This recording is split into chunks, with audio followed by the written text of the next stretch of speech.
Whoever it is at Sony that said yes to Marvel doing a Spider-Man movie is probably feeling really good right about now.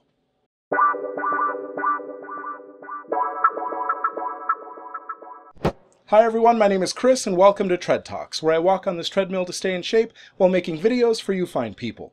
Like many of you out there, I saw Spider-Man's appearance in Captain America: Civil War, and I got excited for what Marvel could do with the character in a standalone film. And that excitement was especially present for me because of the sheer disappointment I experienced with Spider-Man 3 and that I continued to experience in the Andrew Garfield reboot.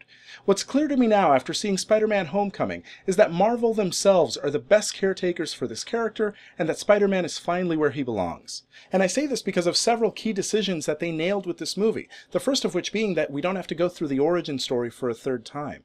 Instead, we're given a young Peter Parker who's already trying to live out his Spider-Man identity even though he's still in high school. And the story focuses on how his path has crossed with the Avengers and just how much he wants to be taken in as one of them. It's a much more interesting approach than rehashing Uncle Ben and trying to figure out some other way to say that with great power comes great responsibility. And that leads to the next good decision, which is that they don't allow Tony Stark to overshadow Peter Parker. They use him sparingly and effectively, and he kind of serves like a misguided aspirational goal for Peter. So if you're going in worried that this is going to be the Iron Man show, don't. This is Peter Parker's story through and through.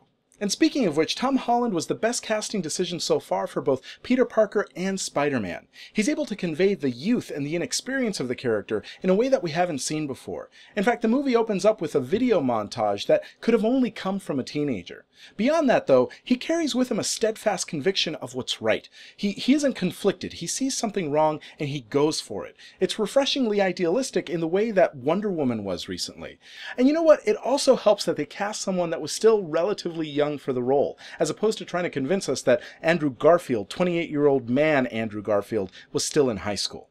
And you know, I was pleasantly surprised that the high school portions are some of the most enjoyable parts of the film. The tone is a lot lighter, most of the humor works, and a lot of the kids look like they're actually in high school, which somehow makes things funnier.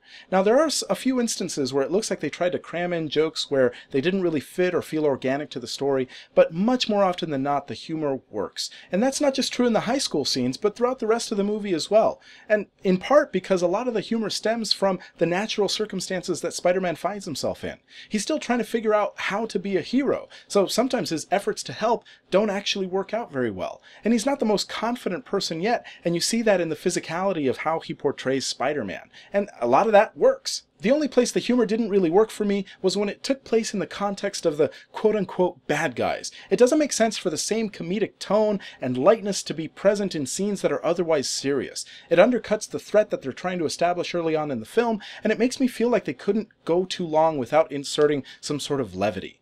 At the same time, this misstep isn't enough to ruin the villain because Michael Keaton gives us a great antagonist in the form of the Vulture. The setup for the character is brief, but it gives us a clear focus and a clear motivation that carries through all the way to the end. And it's great that the film also makes it a point to show us that he's not sadistically evil for its own sake. Instead, he's a man of conviction with a misguided response to how he's been wronged in the world. And so finally, after what feels like a really long time this year, I'm able to say that the villain isn't shallow. And there's a turn that happens about 2/3 into the movie that somehow manages to make him even more menacing in a way that I couldn't have imagined. I was actually starting to lose interest a little bit, and then this happens, and then bam, it's got my attention, and it kept it all the way through to the end. Now, of course, no parent is perfect, and the same goes for Marvel, and one of the reasons I say that is because of the character played by Zendaya.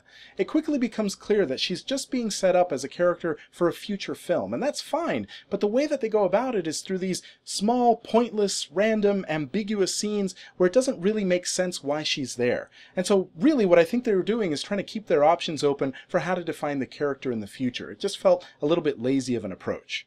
Beyond that, there was also a part in the movie, and I won't spoil anything, but you basically have that trope of where one character falls for another, even though they've been treated very crappily by that character, and it just left me wondering why, and then it becomes clear that it's so that the plot can move forward. And finally, a lot has been said about Aunt May being so young in the film. I think it's great, and I think Marissa Tomei does a good job in general of playing a young aunt.